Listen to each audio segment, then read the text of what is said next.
Okay, so every year I'm not sure why I'm asked to do this, and I'm not sure why it's on Emunah Day, but that's your staff's decision, and I don't argue. This year is even a little bit more complicated. The background story is that 9.5 years ago, there were 3 teenagers kidnapped, actually on their way home from school, 2 11th graders from Yeshivat Makor Chaim, and one that was 2 years older than them, and he came from Shavei Hebron, and they were kidnapped by Hamas. One of them was my son Naftali, and then for 18 days the whole world was searching. The operation was called Operation Shuvu Achim, and in English it was dubbed My Brother's Keeper. Not like in the Torah where it's a rhetorical question, am I my brother's keeper? It's literally my brother's keeper with an exclamation mark. And when this whole ordeal happened on Simchat Torah, so for a few days there I thought, okay, I think I understand something about having your child kidnapped, about freaking out, expecting them, the anxiety, the hardship, the support. And now I can say, I know nothing, you know? It's been 128 days. For us it was 18 days and it felt like an eternity. And people are going through unimaginable hardship and yisurim. So I also must say that, you know, everything that we're going through as a nation, you feel that this specific story has been dwarfed. And beseder, you know, I have no problem with the story being dwarfed, but what am I doing here speaking to you? So basically, I'm not here to lecture. I'm probably, it would bore me to hear myself time and time again, and I'm probably too lazy to prepare properly. But more of that, I would like to have some kind of discussion. You know, I'll open up a little bit. I'll give you some, you know, info on the story. But the truth is, it's just a platform. It's a platform to speak to each other, to try to, I don't know, ask, discuss, comment, and I guess there's always room for that.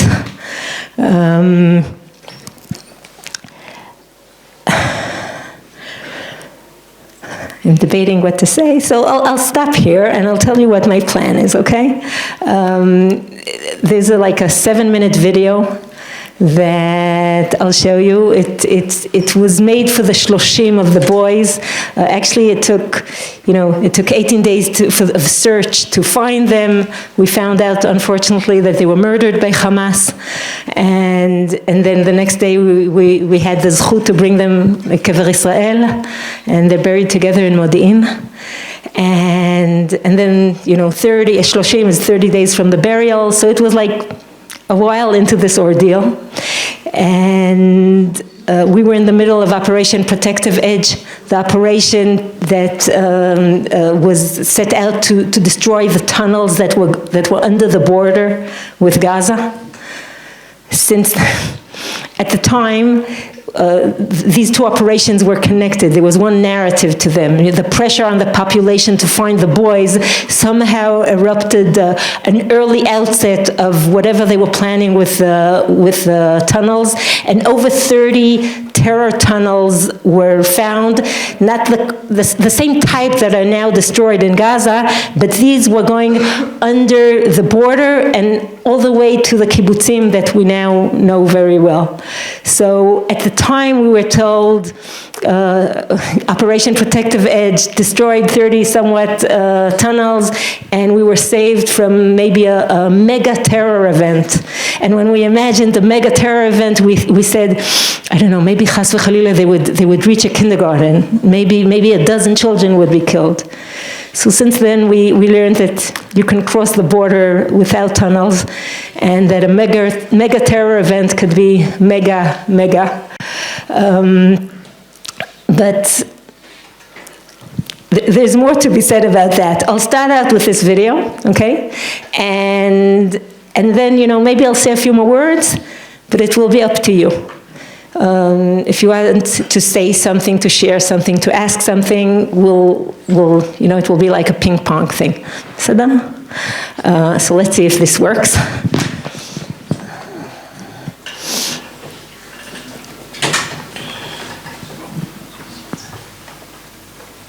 Yes, we need sound.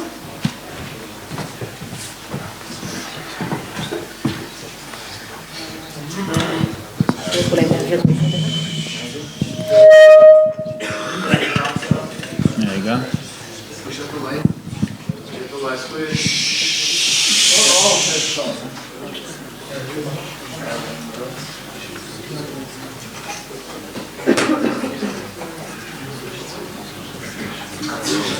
我去救。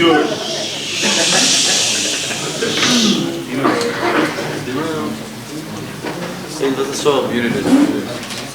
Yeah, 18 ימים. כל העם אבל יחד עמכם.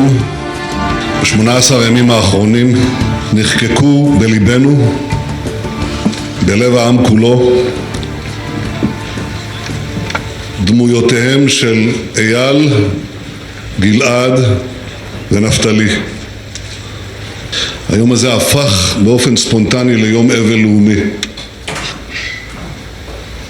העם כולו התפלל לשוב הבנים, והעם כולו ראה את אצילות הנפש, את החוסן הפנימי שלכם ההורים. הנה למדנו מכם שיעור שלא יישכח, של אמונה ונחישות, של אחדות ורגישות,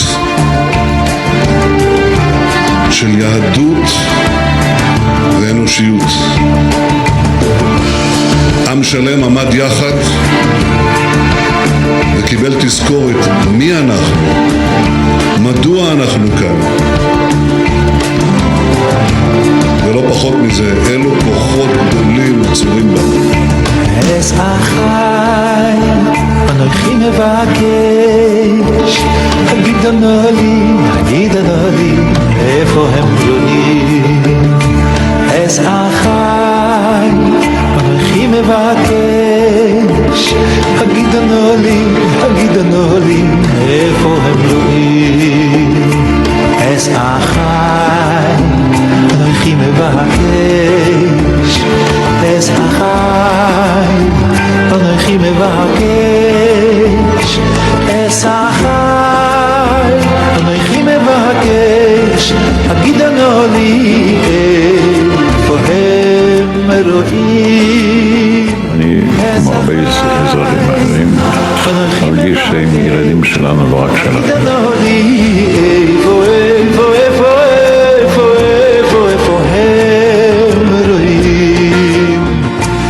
איפה הם רואים.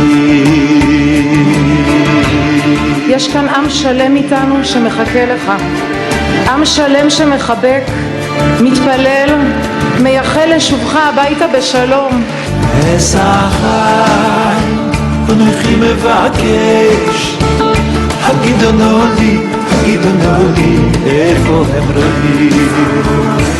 אס אחי, אנוכי מבקש, הגידנו לי, איפה הם רואים. בימים האלה אנחנו מרגישים חיבוק עצום מכל עם ישראל. זה מלווה אותנו שעה, וזה מאוד מחזק אותנו. אנחנו מבקשים להמשיך בתפילות ולהמשיך בכל העשייה הטובה שמורגשת במדינה בימים האלה. איפה הם רואים, אס אחי, אנוכי מבקש, הגידנו לי, איפה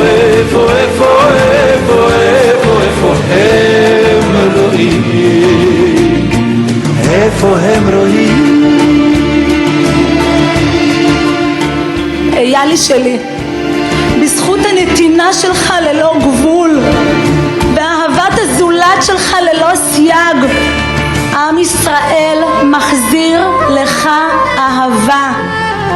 כל העם מתאחד. זו לא הלוויה של חלק אחד בעם, לא קבוצה אחת קוראת קריאה, ואנחנו זקוקים אחד לשני ביום הזה.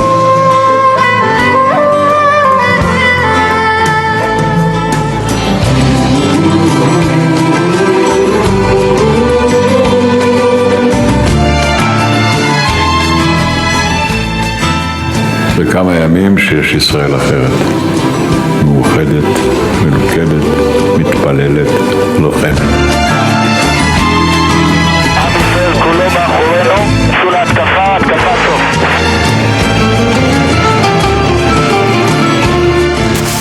עשרות אלפים ליוו אמש את סמל ראשון שון כרמלי, זכרו לברכה, בדרכו האחרונה. אין דבר כזה חייל בודד במדינה הזאת. כולם למען כולם.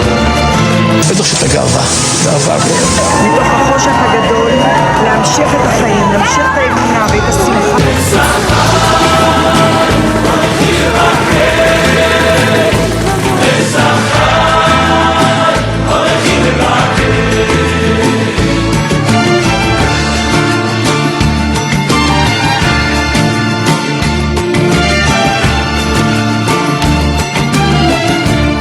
אני חוזר להמשיך את המשימה של החטיבה, להצטרף ללוחמים שעדיין עושים את העבודה. אנכי מבקש, גידנו לי, איפה הם רעים? אס אחי, אנכי מבקש, גידנו לי, בננו היקר, וואו, אס אחי. אנחנו אוהבים אותך מהיום. תנוח בשלום ילד שלי. אנחנו נלמד לשיר בלעדיך. את הקול השני שלך תמיד, תמיד, תמיד נשמע בתוכנו. גלעד שלי, כפי שכבר אמרתי לך, אתה כבר לא רק שלי. המשפחה המורחבת הכוללת את כל עם ישראל נמצאת היום איתנו, מחבקת אותך ברגעי פרידה אחרונים שהם לא ממש פרידה. 3 משפחות כאלה יכולות להרים עם נתבעים שלא ידע כמה.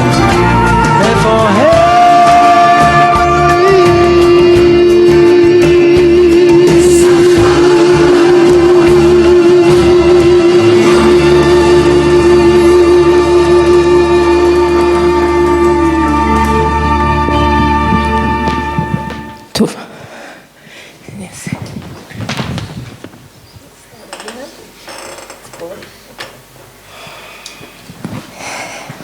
טוב,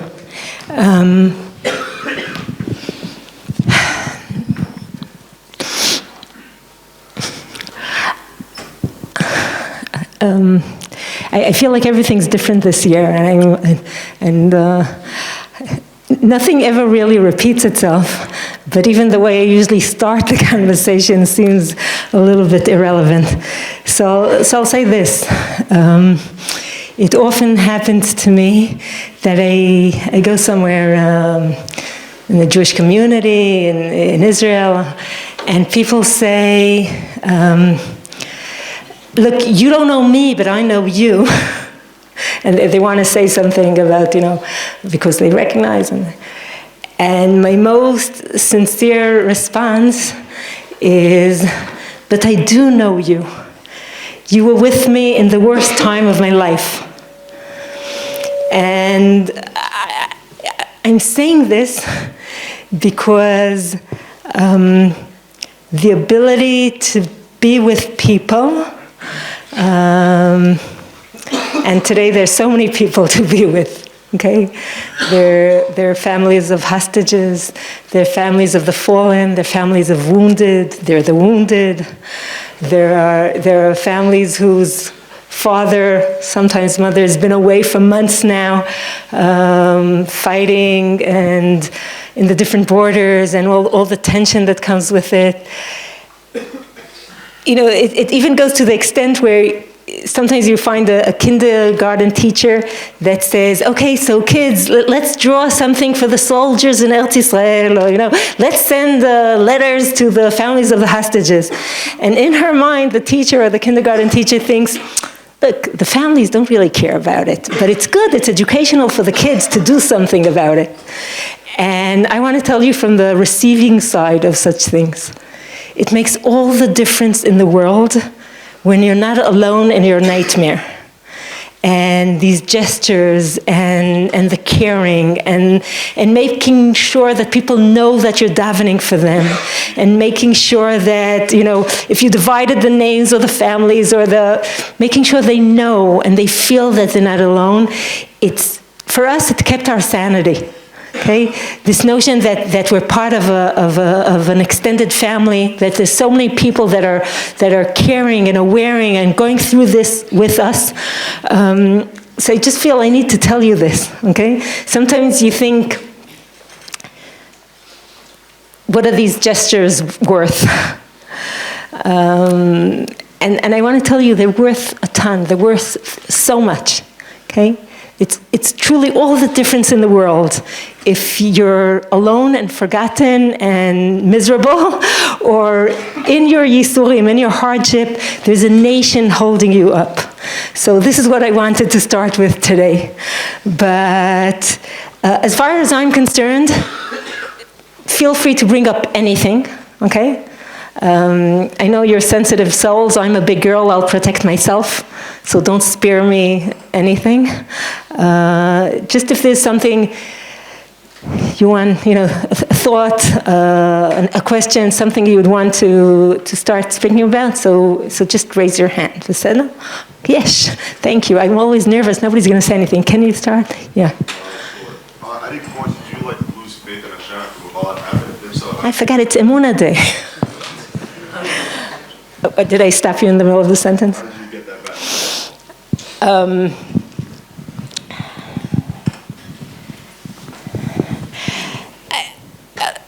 First, I'll relate to the experience then, okay? I remember people saying stuff about faith, and I didn't really understand why they're talking to me about it at that point. But over time, I realized that when people go through hardship, this notion of a crisis of faith is a natural one. It's psychologically, you sometimes feel deserted. You feel like your prayers are not being answered. You feel sometimes, like things that are going on now, the cruelty, the evil that exists in the world, there are many reasons why one would be go through some kind of crisis of faith. And I'll say, from my point of view then, it seemed irrational. Because I literally remember, talking to myself, saying, okay, until now there were so many bad things happening to so many other people, and I was a believer. And now something bad touched me. So what changed? Okay? So it didn't make sense to me. I have to say that for me, most of the experience there at the time was experiencing a tremendous vulnerability, being very exposed, very fragile. The things I want more than anything else in the world are totally out of my control. There's this illusion of omnipotence that we have. Excuse my English, thank God, my parents made Aliyah many years before I was born. So this is what you get. But this illusion, like with enough medicine, enough technology, we'll all live happily ever after, it doesn't exactly work that way. So there's like this meeting with reality, and also, dependency, proportions, being helpless. Those are serious lessons in Emunah. Beyond that, I must say that there are different types of people in the world, and I know some people whose Emunah is can't be shaken. You know, the world will turn upside down, and Emunah is the cornerstone of their, you know, their existence, and that's the one thing that remains stable. I'm of the type, and there are many like me, that experience faith as a relationship. It's like when there's a Hollywood movie, and there's a patient, and he's connected to the monitor, and it goes beep, beep, beep, okay? So as long as, you know, the patient is alive, there's ups and downs, and the line becomes a straight line only when the patient is dead. So for me, that kind of relationship means that sometimes you feel very close, and sometimes it's blissful, and sometimes you feel distant, and you have doubts, and you feel estranged, and sometimes you feel indifferent, and sometimes it's so clear to you, and it just goes. That's the way it goes to me.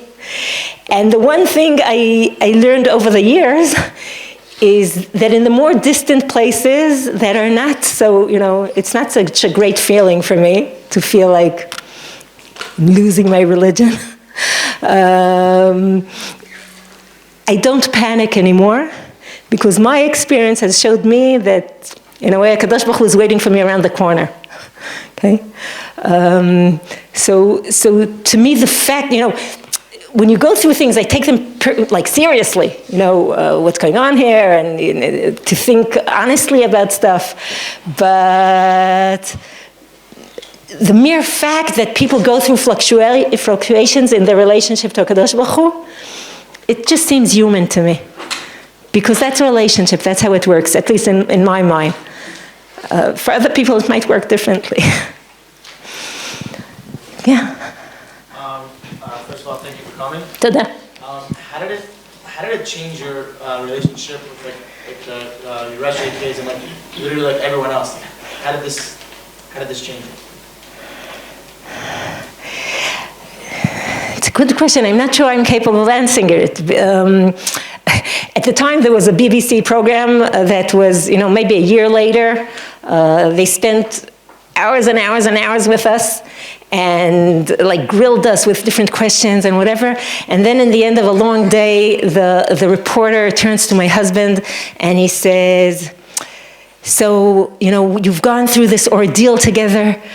Did you learn anything new about your wife?" And my husband says, "Nah."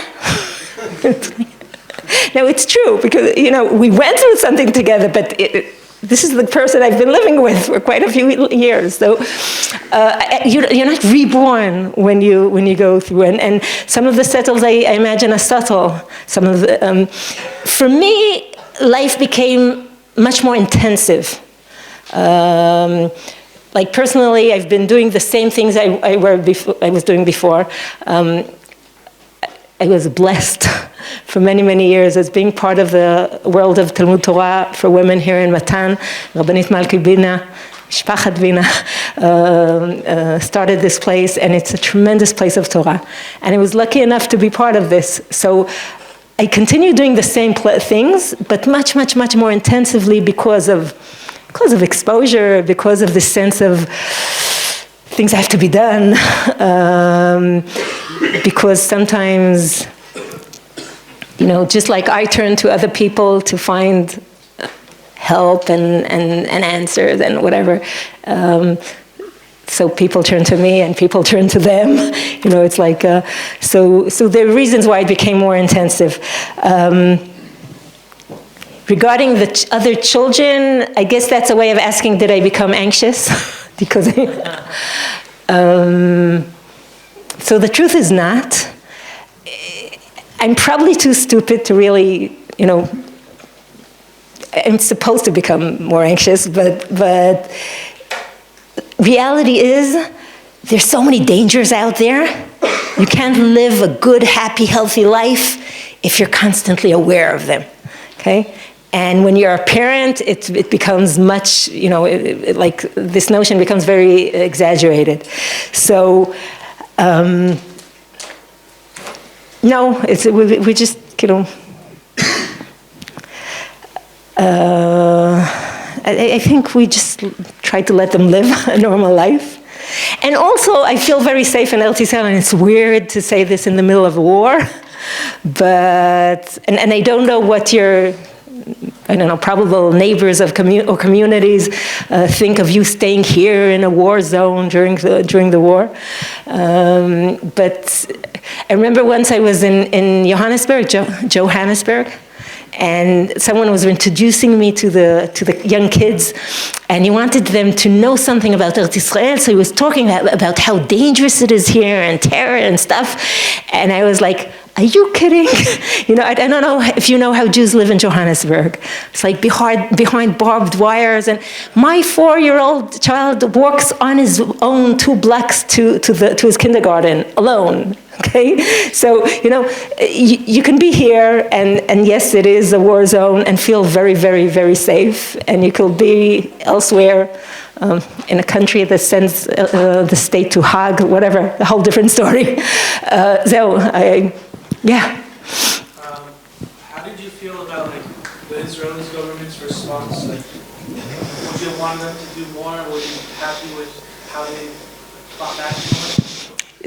What they did was beyond any human expectation. There's something that's relevant now. There are a lot of efforts now to represent the issue of the hostages in Israeli public life. And I respect all of them. My experience, I want to explain what I'm saying. Whenever something happens, say there's an exchange deal or whatever, everybody who's involved in these things is sure that the only reason they achieved the deal is because there were demonstrations in the street, okay? My experience, and people could argue with me, is we were told, look, you can behave very nicely, you can be so, you know, you could rely on the government, or you can behave rebelliously and speak badly about us. You can do whatever you want. We're going to do our job anyhow. You know, the people in charge, their self-perception is, we need to get the people back. This way, that way, whatever. It's a big, big, big question.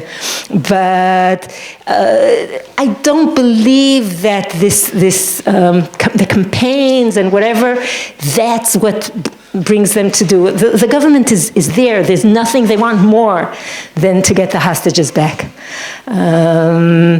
So our experience was beyond words, you know, from the Israeli government, from the intelligence, from the military, from Am Yisrael in the diaspora.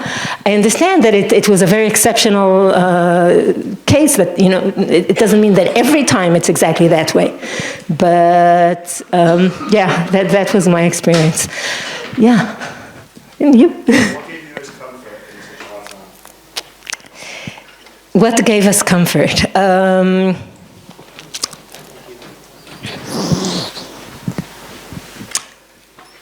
We had unbelievable support, you know, family support, community support, neighbors support, Am Yisrael support. I sometimes feel like people say, oh, you're whatever, and I say, lo chokhmah, you know, when you have so much support, halevai, that anybody in their difficult time would have a fraction of that kind of support. This is something I feel very strongly about. There's a bit of a hierarchy of grief, even of general isurim, like, at least, let's say in Israel, okay? So, you know, there are the fallen in the military, and there's people that were murdered in terror. Some of them are VIP that everybody remembers, some nobody knows about. Then there are people that die in accidents, and people die, lo aleinu, in diseases, and there's suicide, and there are crime victims. You know, people lose dear ones in many, many, many ways.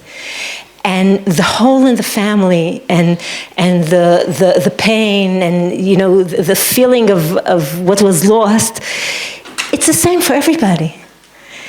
And if we can, we're amazing in supporting, military stuff, terror stuff. We're not so bad as a society, also with the other stuff. But if we can be there a fraction of what we are, what I experience for each and every person in their hardship, and it doesn't have to be grief. There are enough yisurim to go around, yeah? That would be the most amazing society on earth. And our starting point isn't so bad. There is avut and there is solidarity, and yet there's so much more to be given. So, and just what else?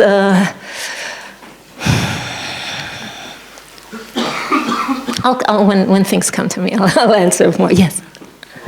Throughout your whole situation, was there a certain conversation that you had with the Prime Minister, some of the government, or the random person that really stuck with you?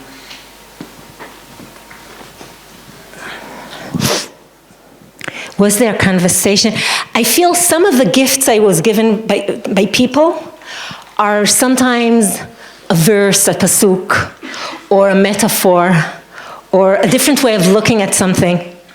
And I remember we went to Geneva to speak to the Human Rights Convention, okay? And on the way back, I came back on my own, and it was very lonely carrying the picture of my son, and it's a little bit insane. And I was sitting in the airport, and I bumped into a rabbi I knew. He happened to have been there. And I was sharing with him this notion of me being, on the one hand, very, very optimistic and praying and believing that it will end up well and whatever. And on the other hand, I was becoming very nervous about the whole world praying and praying and praying and praying, and what will happen if chas v'chalila things go wrong. Young children, in my world, it was the concept of iyun tefillah in Masechet Brachot.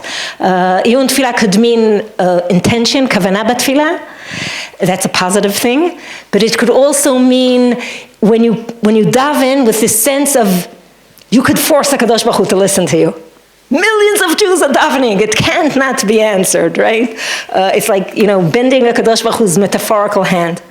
And I was disturbed by this notion because I had this sense of we might not be davening right. And chas v'chalila, maybe this could damage people.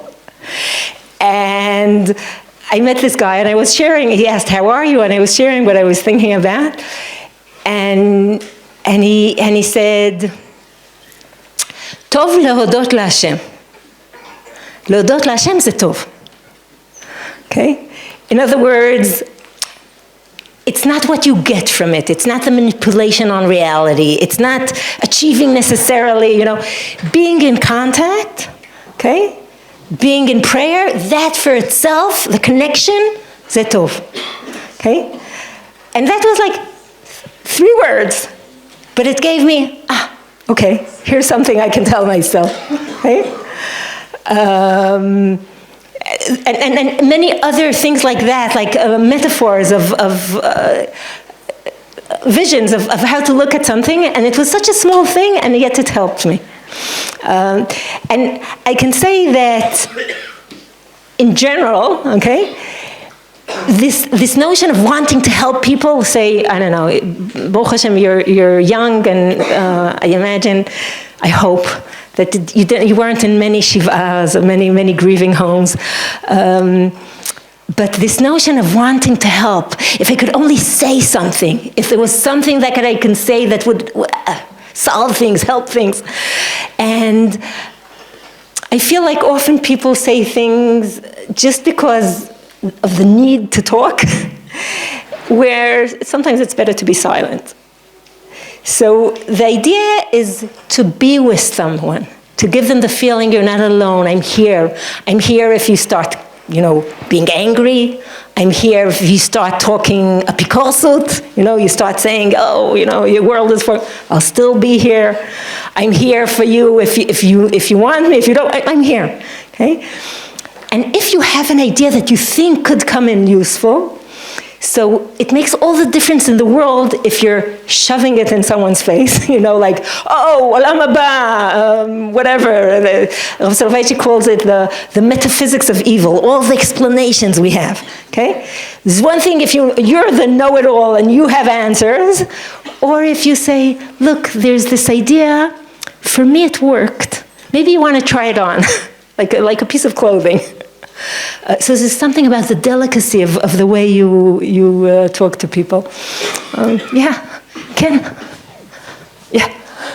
After you found out what had happened, what was an initial reaction that you felt you had, and how long did it take you to accept to get clarity on the situation? Meaning even though you probably felt oh I know this, but how long did it take you to fully?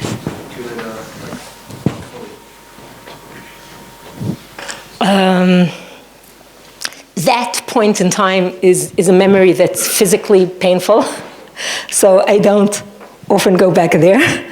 I do remember the sense of, beyond the grief and the pain and whatever, also of, well, there could have been such an amazing end to this story. Yeah, there's Kiddush Hashem, it could have been, and this sense of, and then you always want to wake up the next morning and think it was all a bad dream. So it takes time for things to sink in.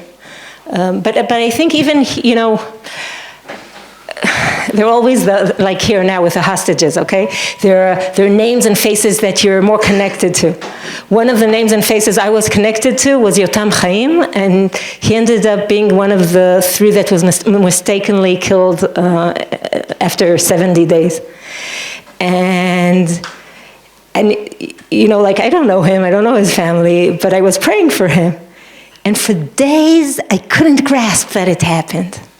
It's like I was thinking, במלחמה יש נספה בלא משפט. A war is a zone of chaos. And things like this might happen. But I couldn't, it took day after day after day to realize that this happened and this is a stranger. Okay? So, yeah, it takes time. Ken? Yeah? After, everything that happened, how do you say, it's for the good? How do you say that after such a bad thing happened? I don't.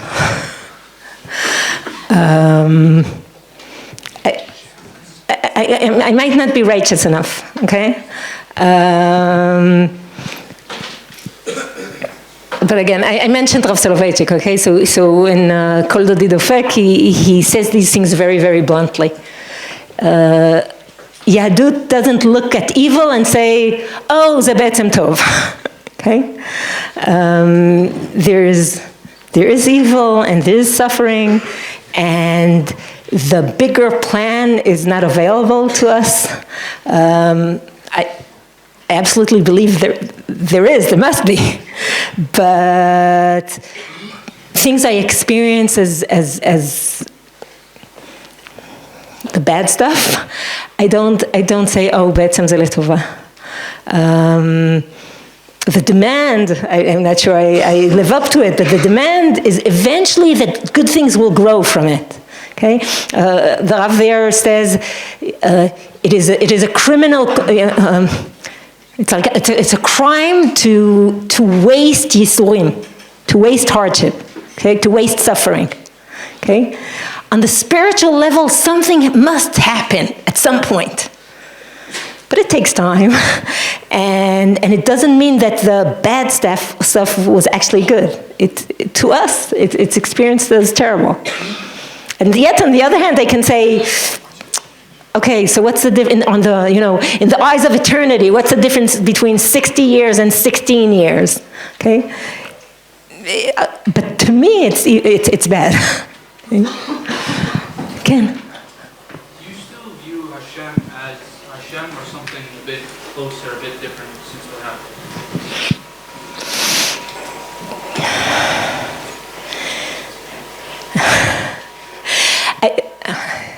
It's a difficult question to answer. I think we, just like through Tanakh, there are different faces of HaKadosh Baruch Hu that are portrayed. okay? A compassionate face and a gibor milchama and a vengeance of, you know, there are many, and the essence we can't say, we can't touch, we can't even name, okay? They're just the way we perceive, the way we experience. So in a person's life, you know, sometimes you realize it's totally transcendent, and sometimes it's, you know, did the Kadosh Baruch Hu just find parking for me now? No. I do remember that in the first Rosh Hashanah, I felt like I have someone, you know, someone next to Kisei Kavod, you know, speaking for us. It's a very subjective experience. I can't prove anything. Yeah. During that time, how were you able to believe that God was answering all your tefillos? I don't know that I believe that Hashem is answering all my tefillot. I never in my life thought of tefillah as some kind of cash machine. You put in Tehillim one side, you get results the other. I never thought it works like that. So tefillah is standing before your Creator and communicating and being in touch, and if you're in pain, you cry. If you're grateful, you thank. Usually both. If you're angry, you yell out that you're angry. And it's not, you know.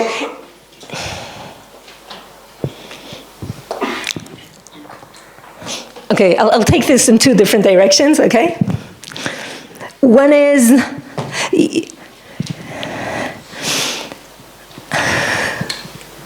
I spoke about the tunnels, okay? That were in Operation Protective Edge. So it used to be, I remember, it happened a lot, but I remember one specific case where this lady stopped her car next to me, you know, she rolled down the window.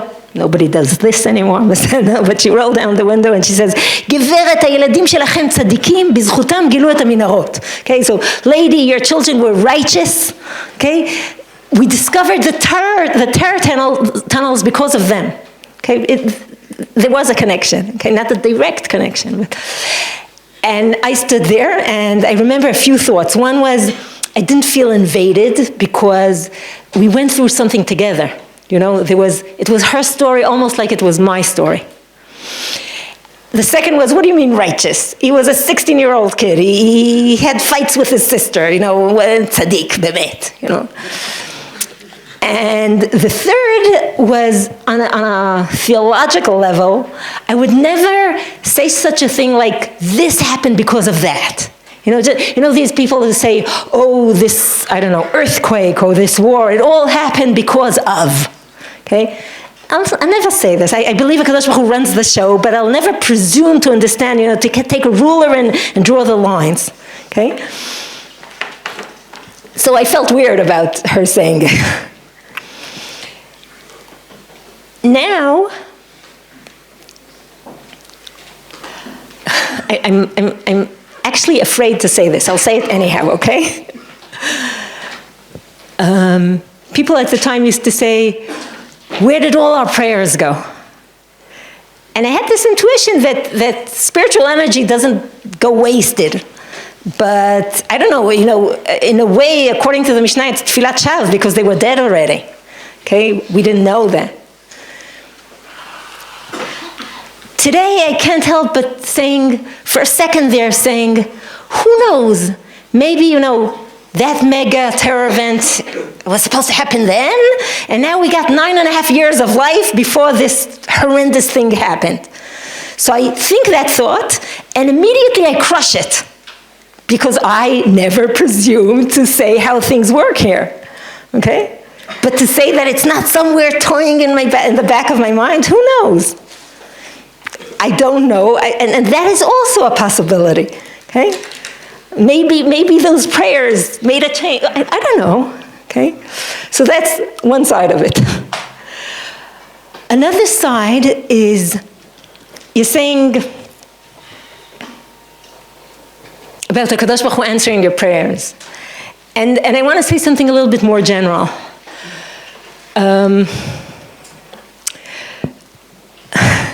for a couple of years, until this Hoshana Rabbah, I was like almost obsessing about the topic of hope, okay? And I was trying to study it and research it and learn and whatever, all kinds of things. And in Torah and even in general studies and social studies, how does this issue of hope? Now, why is it so interesting to researchers, psychologists and stuff like that? Because people who get high marks on hope, they come out in research as hopeful. It's in correlation with a whole bunch of amazing things. They're healthier, they're happier, they live longer, they have better friends, they get better marks. So the whole psychological and sociology professions are very, very keen on understanding what hope means and how could you teach a person to be hopeful. And maybe it's a skill, and maybe you can give it as a gift.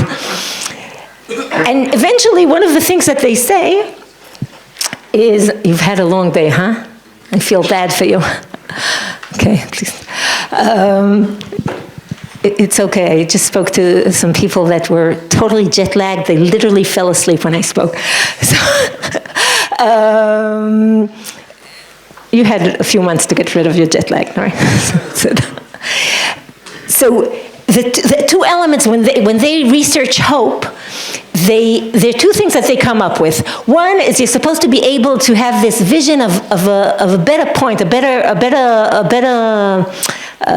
point in life. Like we can get somewhere better than where we are right now. We're not in a simple place now. So you're capable of imagining it. The second is experiencing yourself as an agent. Okay, and in psychology, an agent means someone who has the power to take part in the process. Whether the taking part is being able to pull yourself from under the quilt and say Modani and get dressed and, I don't know, just start today. When things are very tough, that's a big deal. And sometimes it's a project, and sometimes it's an initiative, and you feel part of the process, We're going to get better places, and I have my little role in it. Okay, I'm an agent. So, at the time, after our whole ordeal, there was another hostage situation. I hope it will, Bezrat Hashem, be resolved now, 10 years later. I'm speaking about the specific soldier that was kidnapped then and was never returned. He was killed, but he was never returned.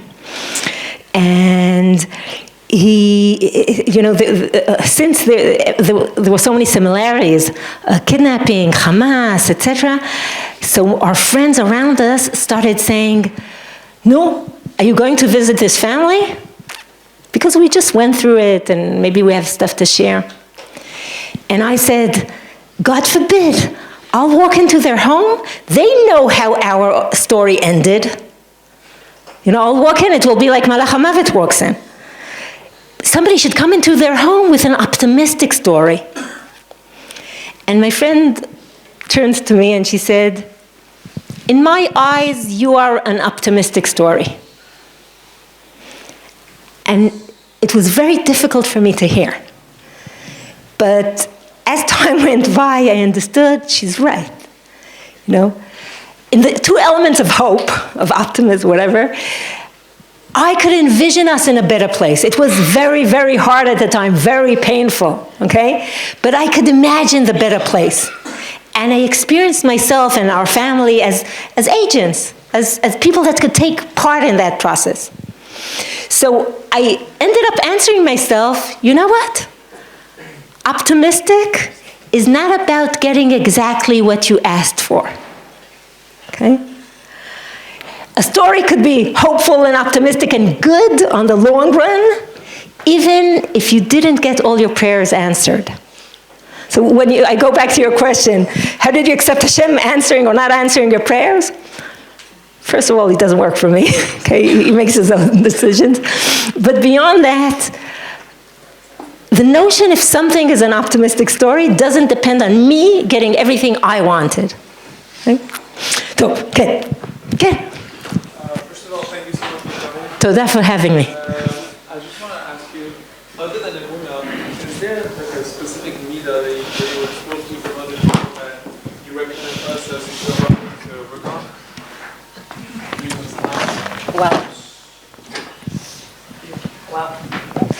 So who am I to say? You know, I don't work on your midot, but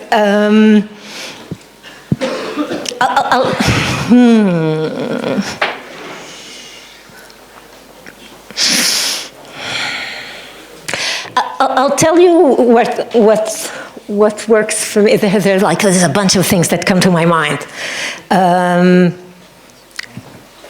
What works for me? First of all, in the context of the hard times, okay? My mantra, and I say it over and over again, I'm sorry, whoever heard me before. My mantra is, I can feel pain, I don't have to become my pain, okay? I can feel sorrow, I don't have to become my sorrow.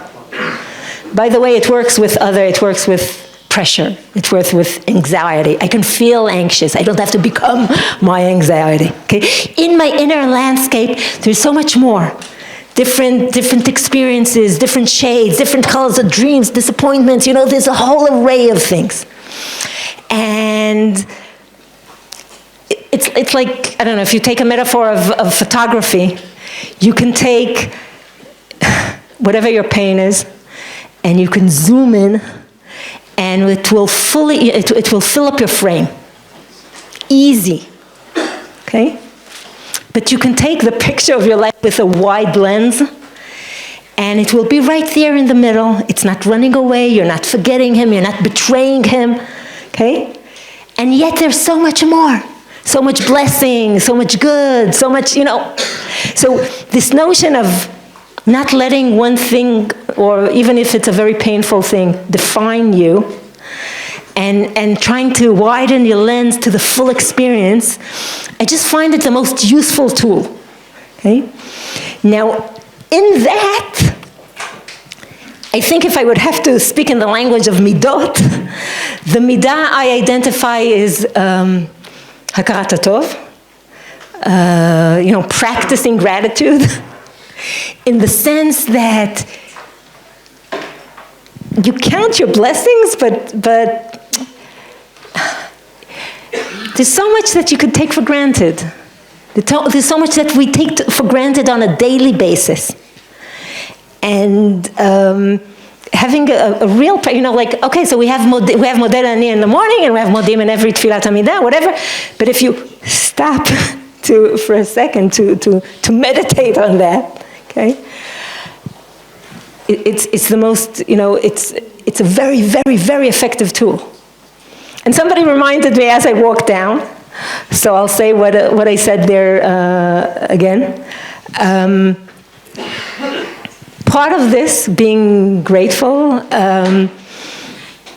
in my eyes, it's the way we say, I spoke about Modim, and just before Modim, there's a notion of, and thank you, whoever reminded me, there's this notion of V'techazena einenu b'shuvcha leTzion. Now, when we're in Netiv Aryeh in the old city, so you say V'techazena einenu, and you imagine Bet HaMikdash on Har HaBayit. Techazena einenu is also a prayer. Give us the eyes to see what we already have. Even in that context of Har HaBayit. It's a sovereign Jewish state. Your students here for at least a year in a sovereign Jewish state in Eretz Israel. You're living 2 meters from give us the eyes to see the blessing we already have. And in terms of midot, there's nothing more effective than that. That's what I think. Ken? I want to know like how it feels, but after the fact that it happened, how the Rabbanit said that it was very helpful that she had the whole Am Yisrael behind her, and it felt like it was the Yachad. But I'm sure there are other things that happened after the fact, when Am Yisrael, not the whole Am Yisrael, was behind. And I think it's for a bunch of the guys where we have our Rebbeim and we have our friends, but we don't necessarily have everyone. So is there some advice that we should get for when it's not involved with everyone?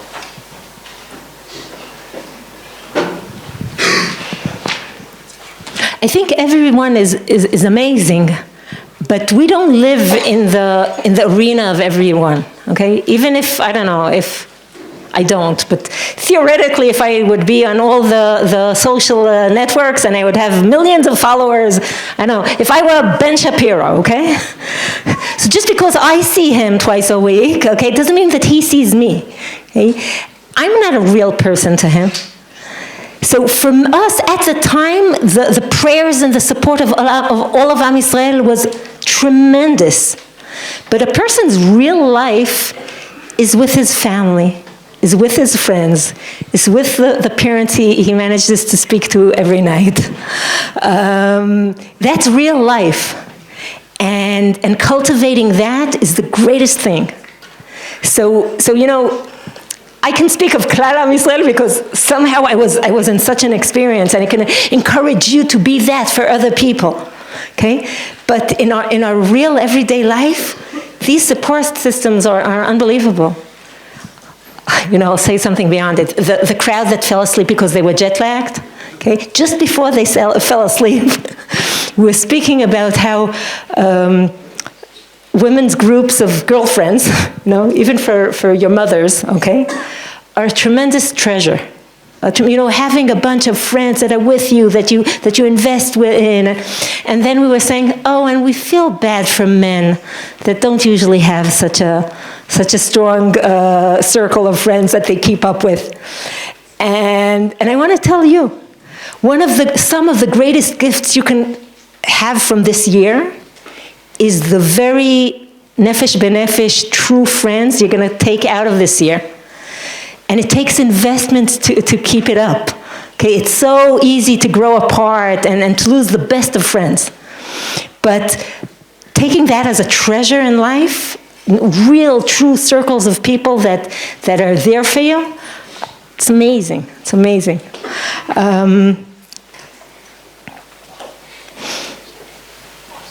Before somebody said something about hearing me last year, and then things that developed, whatever, a closer contact with parents. And I came down here, and first, I was humbled because I was getting musar from him. I said, okay, HaKadosh Baruch Hu sent you a teacher. You should learn from him such tight-knit connection with your parents on a daily basis. Le'orech yamim. And so I'm grateful, both for being part of that and for getting back the musar. And then I thought, what could have caused that? What we spoke last year could have caused that? And I'm not sure, but I remembered one more thing that I thought I wanted to share with you, okay?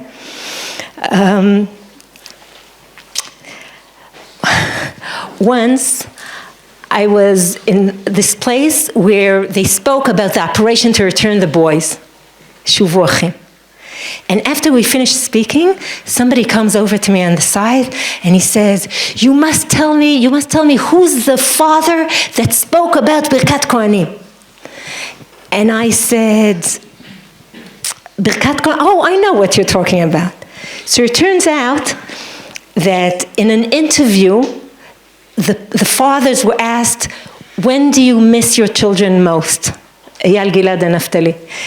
And two of the fathers said, you know, in Chutz La'aretz, Ashkenazi part of you don't do a lot of Birkat Kohanim, but here in Eretz Yisrael, you're getting a lifetime of it, right? And the minhag is that when you do Birkat Kohanim, you cover with a talit, and your children come under your talit with you. Okay? And the father said, that moment of being without my son in Birkat Kohanim, that's the most painful moment. And this guy came over to me and he said, you have to tell me who said it, I want to thank them. And I understood what he was trying to say. He was trying to say, for years now I've been doing this thing with the talit, with the kids. Everybody does it. But from the time that I heard the father say that, I suddenly realized what a treasure it is. This moment of, I'm with my children under the talis in Birkat Kohanim. I can be part of this blessing for them. You know, suddenly you realize that, wow, the real things, it's now. It's this moment. Suddenly it became a tremendous gift for him. Not in the tragic sense, in the sense of really understanding what's going on there. And eventually, that's where the real stuff happens. There's a researcher called Brene Brown, and she said she researched grief for a while, and she asked people, what could we do for you? How can we be compassionate? How can we? And people over and over said, first of all, they said, we don't miss the big stuff, being in the graduation and the weddings. And when we miss the little things, like hearing them fight. One said, my mother usually didn't know how texting works. So she always sent me these ridiculous, uncomprehendable texts. And I never looked at it and say, I have no idea what's written here, but wow, she's trying so hard. Like the stupid stuff. The time you hang around together. People say over and over, that's what we miss. Just the simple parts in life, these moments. And then they said, when she asked, what can we do for you? They said, when we feel that you appreciate what you have, we feel that you respect what we lost. Okay? And to me, all these statements together, I wish I could say that I come home and I never fight the nonsense, I don't sweat the small stuff. No, but I know that the real time is the simple times together, is finding opportunities to spend time with your family. It's the phone calls, it's the connection, it's not giving up on people that you might have misunderstandings with. It's calling back the person that you've been avoiding for 2 years because they mean a lot to you, and the simple stuff is eventually what what we should be treasuring. Yes? The attention that you're getting from Am Yisrael on news channels at any point get overwhelming for you and your family, or the whole time it just felt like the nation was lifting you up, that you weren't? You're asking about attention, but really it's a question of privacy. Okay, so privacy is a big deal, and it's a big deal for any of us these days.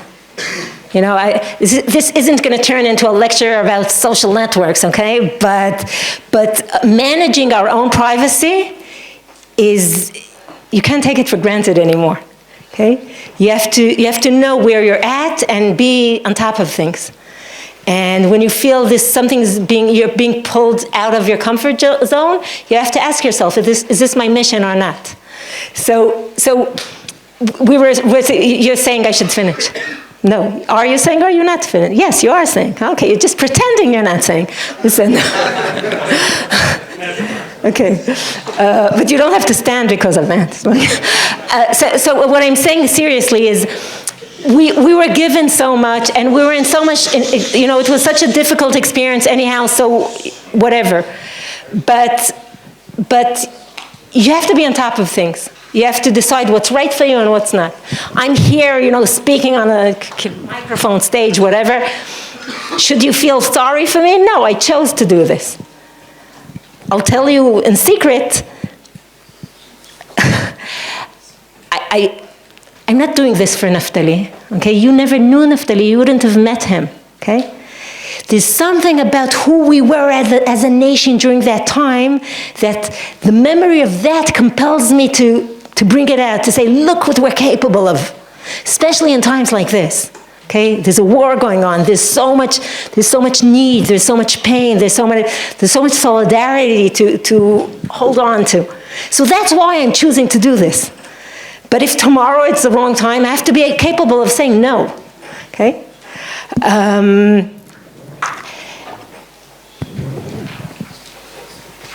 Yeah, בסדר. Can I ask for a last question or no, I can't, בסדר. Whatever you would like. Am I the last one? You're the last one. Okay. Oh, real stuff like בסדר. טוב, כן. Last one, כן. time that the Rebbe hasn't stopped smiling. My name is Racheli. Okay. Yeah. Who's the Rebbe? There's a time that the Rebbe hasn't stopped smiling, and no one's held back, so I just want to know like what's like that secret to like, staying happy and having an Emunah on Hashem.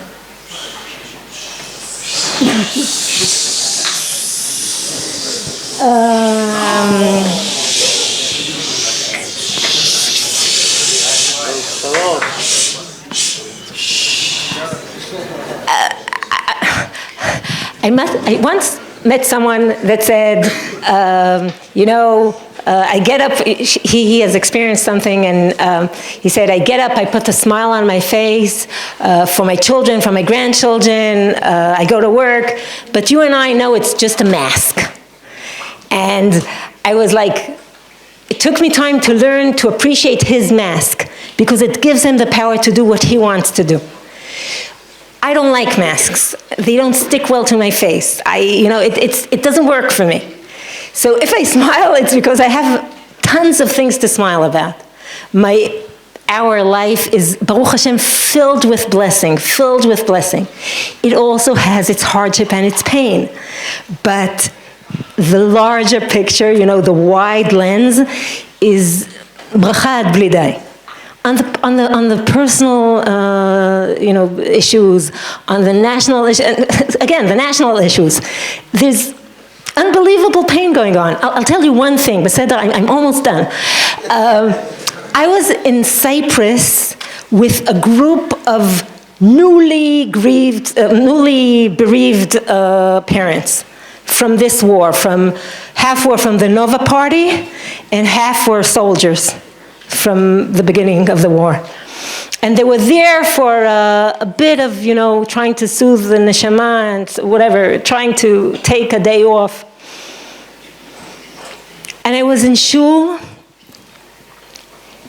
This was the first time it took me by surprise. It was a 3-day thing, but the whole shul was saying Kaddish together. It was heartbreaking. Okay? I think from the Holocaust, we didn't have such stuff. I literally mean 85% of the men and some of the women in the shul were saying Kaddish together. Okay? And I was saying to HaKadosh Baruch Hu, do you hear this?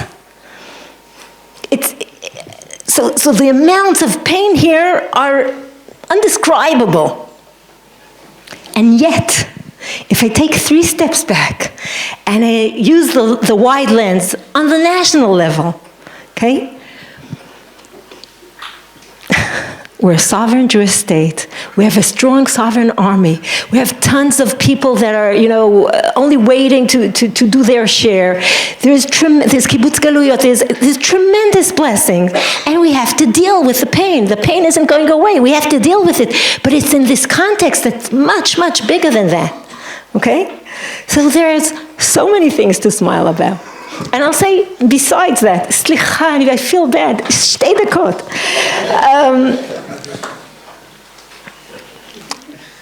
Reb Nachman says there's a difference between being broken-hearted and being depressed.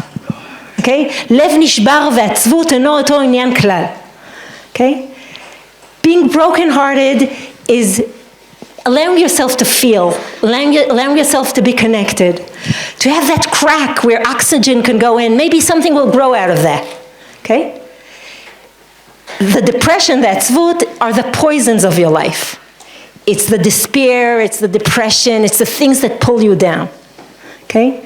Allowing yourself to feel the pain, being brokenhearted, like Reb Nachman says, for an hour a day. In other words, having an allowance of that, that's being a true person. That's being connected to reality. But all the other things that drain you, he says, HaKadosh Baruch Hu soneh otam. HaKadosh Baruch Hu hates them. Okay? What should you do instead? He says you should be besimcha. And you say, are you kidding? Besimcha? Do you see what's going on here? Did you listen in the shul? He says, no, besimcha. Because simcha are the energies of life, are the ones that keep us going, are the ones that help us do what we need to do, are the ones that make it all worthwhile. Okay? So it's a balancing out act between allowing yourself to be heartbroken, just a bit, just in the right amount, and each one of us is the CEO, the chief commander of our resources, and the rest of the time, בשמחה, because there's so much to be thankful for. טוב, עם השיר בסוף או בלי השיר בסוף? בלי השיר בסוף. I think we're going right into the concert. Got it, אוקיי, יופי, תודה, בהצלחה.